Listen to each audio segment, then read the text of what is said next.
This is Andrew here at Drake Custom Bass, and we're in the shop today on this cold, blustery winter afternoon.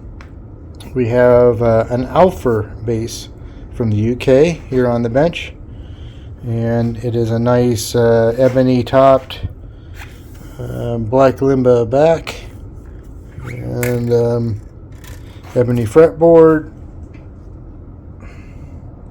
I believe the client said it's 33 scale. I haven't measured it yet, but that would make sense knowing the client. Fret sprouts, all aplenty. I've done so many fret sprouts this winter, I've lost track of how many. Upon intake, I always look over the instruments and I point out to the client that he has a crack on the top. It runs all along through here and it continues over here.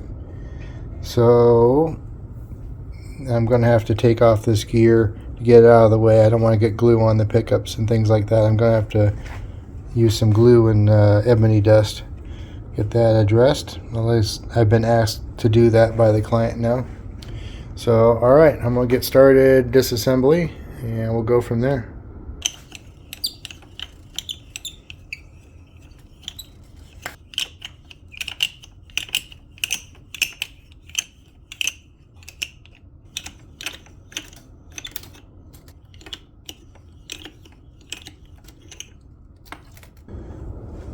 Yeah, hex wrenches.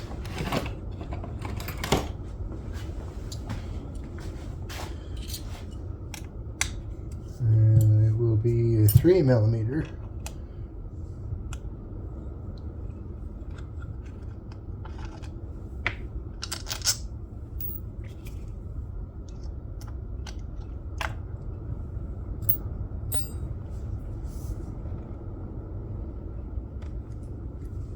It's a very, very tight pocket, or some finish or something has gotten in there. It is glued in there. There we go. There we go.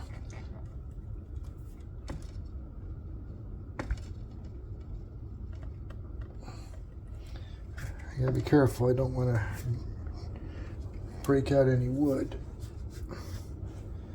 A little pressure. There we go. That's the type of neck attachment they use. It's nicely done. Let's see what type of electronics we got in here while we're at it. Magnet cover. Oh, that's very simple. I'm sure it sounds great. Downlit pots.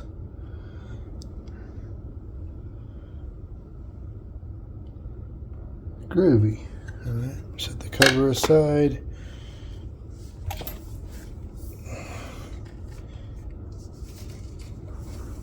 I don't like to pull the strings through if I don't have to, because I know the client likes his silks to not get all messed up. He says he likes to keep them nice looking if we can, so I'm not sure with this crack. I don't see any crack over here, so it's probably just the pickups that will have to come out.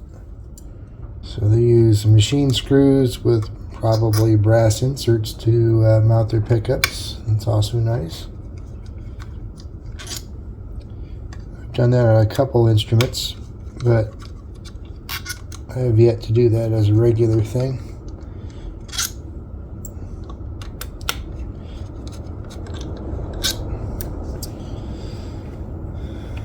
Okay, I have detached the pickups.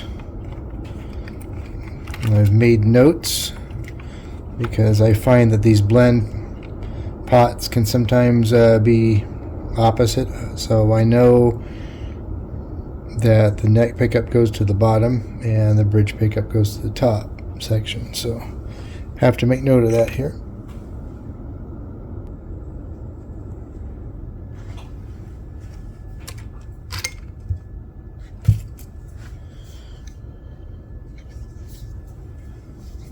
Nordstrand pickups. Boy, they have a really good fit. There we go.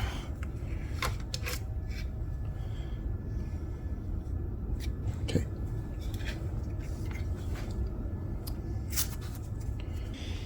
Okay, so looking down through the pickup cavities, I can see this crack goes all the way through the top to the back of the body. Not as in the back behind it, as into the black limba. It stops at the black limba. And so it is, the top is, fixed to a surface of a substrate that's not splitting or cracking. So it is fairly stable, but we're going to try to make that crack a little bit less noticeable. And I'm going to start by cleaning it out with some naphtha, see if I can remove any waxes or anything that might have gotten in there. So I splashed a little into this cup here.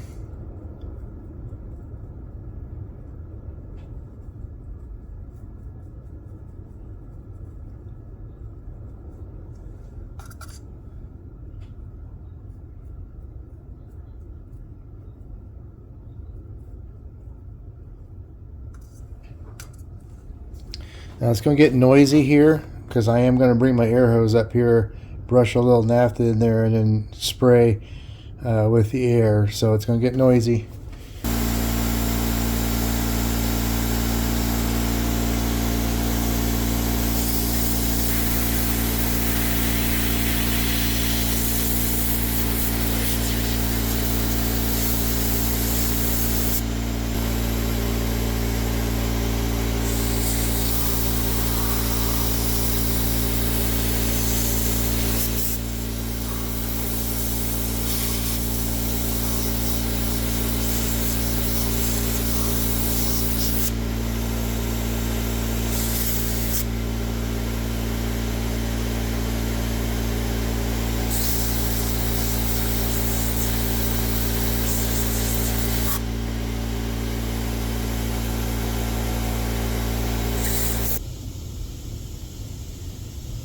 Brush a little wax alongside.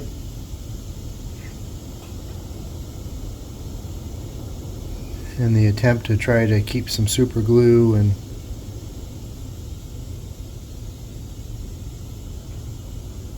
whatnot from getting into the to stain or damaging the finish. Now these cracks go all the way down into the cavity.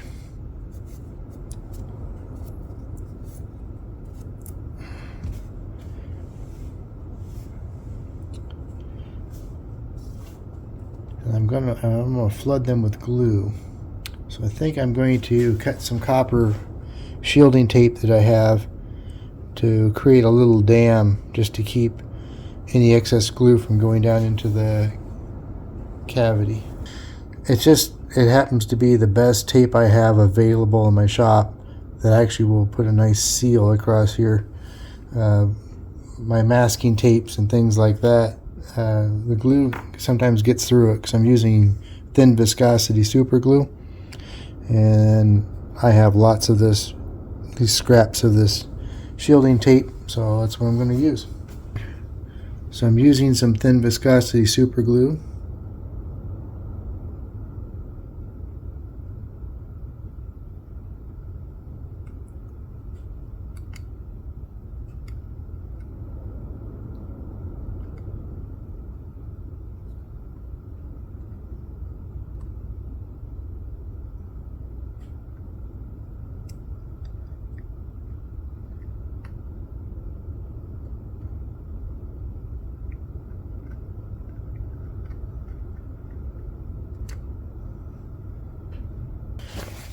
Now that didn't completely fill the crack, but it's enough to get some glue down into the crack, because my next step will then be some ebony dust.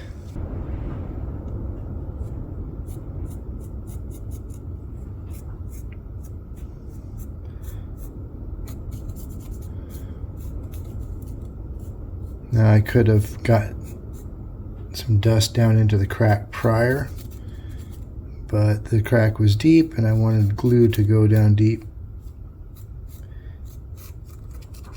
So the dust is really a cosmetic to try to hide the crack from view.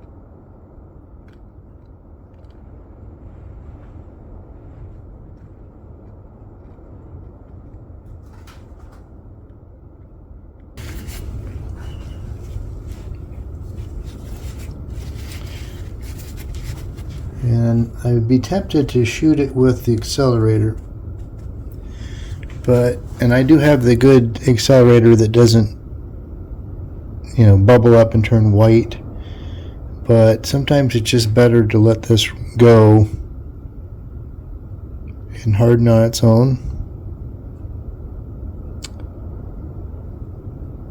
And then we'll clean things up with a scraper and see how it looks. For now, let's move on to the fret spreads. A couple of things here. We had plenty of real estate on the outside of the strings, so I can bevel these a little bit more, and I know that the client likes to have a little bit more of a rolled edge, so I'll probably work that into this process.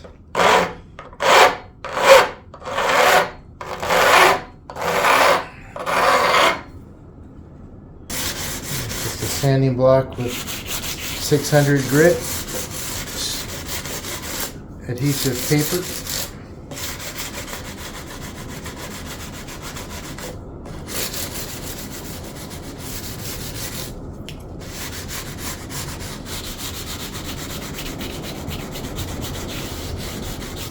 And that just takes out the file marks. Now, because I have actually changed the bevel here, I've created a lot more sharp edges and ends.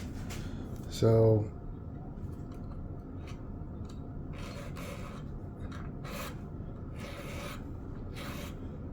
I am going to take those sharp corners off with my little safe edge file.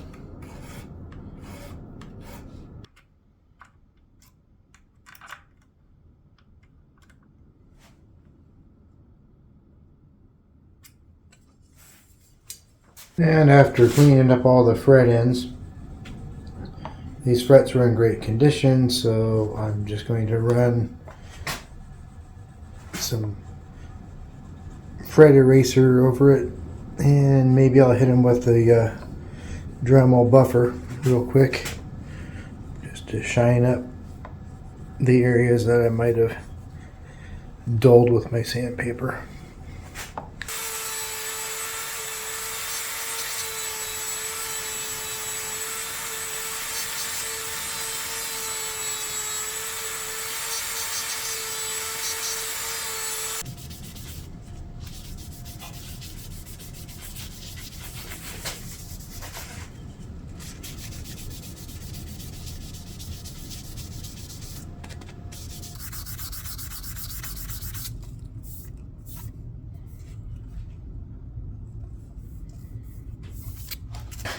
Now, I am going to have to re-oil the top of this. I'm not sure what the actual finish originally used was, but I do have something that I believe is similar. The unfortunate thing is, with oil-based finishes like Danish oils, things like that, these resinous woods like ebony, rosewood, it takes a very long time for the oil to actually cure. So what I'm going to do first here is I'm going to apply a real thin shellac just over the repair area, which will seal that in, and then I'll top coat that with oil.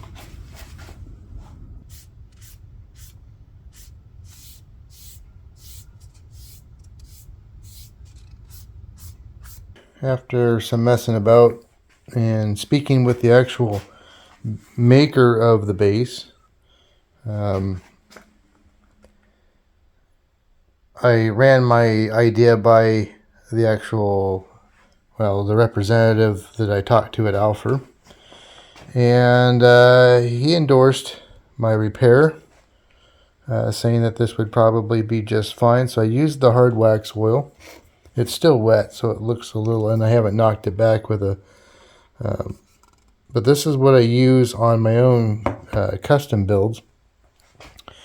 And it's hard to see in the glare of the lights in the shop here, but it does make the wood look rather nice. The repair is invisible. I can't see at all where it was. So yeah, I'm very happy with that. And I did scuff and address the headstock. That crack had already been sealed, so basically I'm just trying to make it look a little bit better. Perhaps that was something that might have been done in the factory, and then because it was sealed, it was not an open crack. And there's really not much to do to make it go away on that light colored wood like that. So I don't fault anybody for that. But yeah, when this dries off, I will give it at least another coat. And I use these 2000 grit. It's a fine abrasive. I use that to prepare a surface.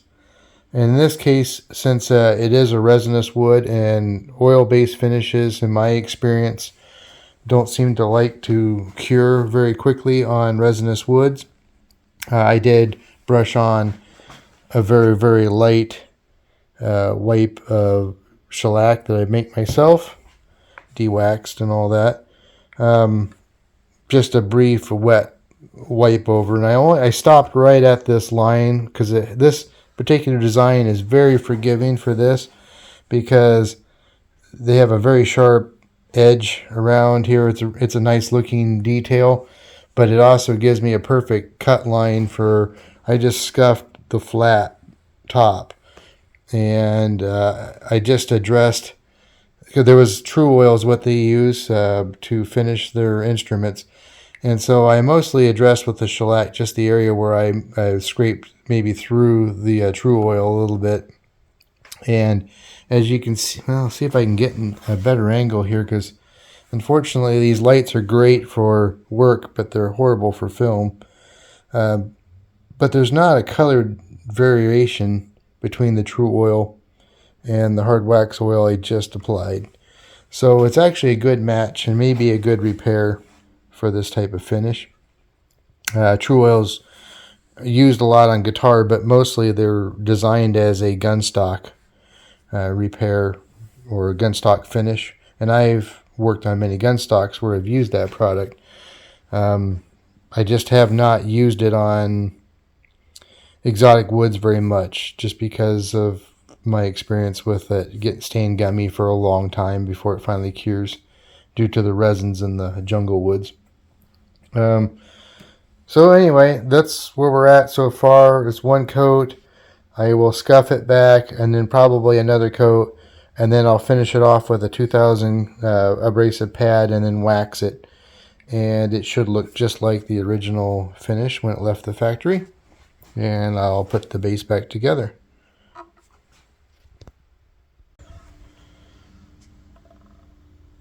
Let's see if we can show the sheen here a little bit.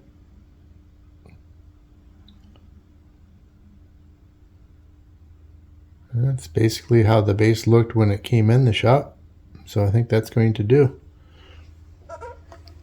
I have gotten the finish basically completed. Just touched up a few areas where the repair was. And if you remember, the repair was right down through there. I'm having a hard time seeing that. So I think we're good. I'm going to start reassembling now. I also touched up the peg head a little bit, and I knocked it back with an abrasive pad. And I used a very fine grit. It's like 1500 grit abrasive pads, and then I applied some Zymol bridge wax as a finish to the finish. And I'm going to start assembling now.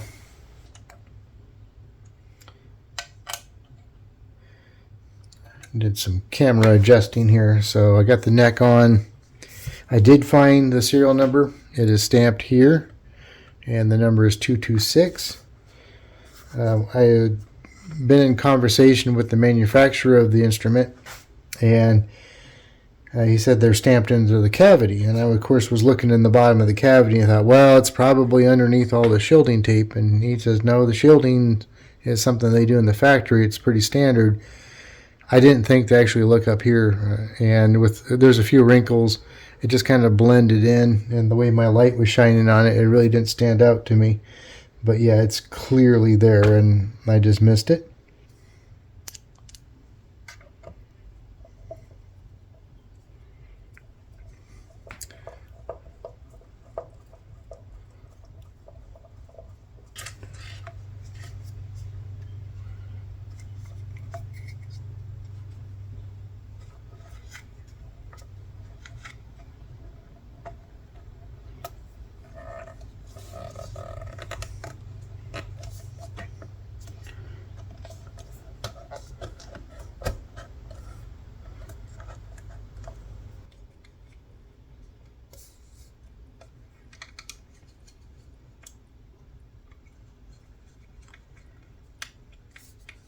These are kind of cool. Even the tuners, the little screw to keep the tuner from rotating there's a little insert, brass insert and machine screw to hold these on rather than a wood screw. That's not very common. Kind of interesting.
And here she is, all back together and ready for the big dance.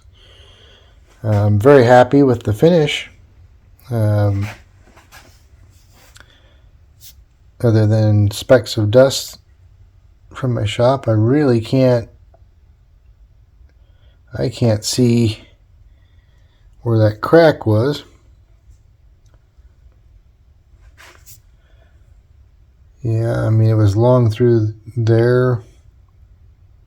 Anyway, if you have to look that hard, I did a good enough job. That crack I didn't even try to hide. I just hoped it would look like a grain line, so I used some darker material and glue, and that's all sealed and smooth, and it's not that noticeable in my opinion. I do have some finger smudges and some dust to clean off, but yeah, I think the client will be very happy with this, and I'm ready to move on to another project. Fret ends have been trimmed and polished. I hot dogged the ends of the frets a little bit for comfort, and yeah, I think we're all ready to go. So please hit the like and subscribe buttons. If you've made it this far, it tells me you enjoy these types of videos. I certainly enjoy making them for you. And please check back again. More videos to come.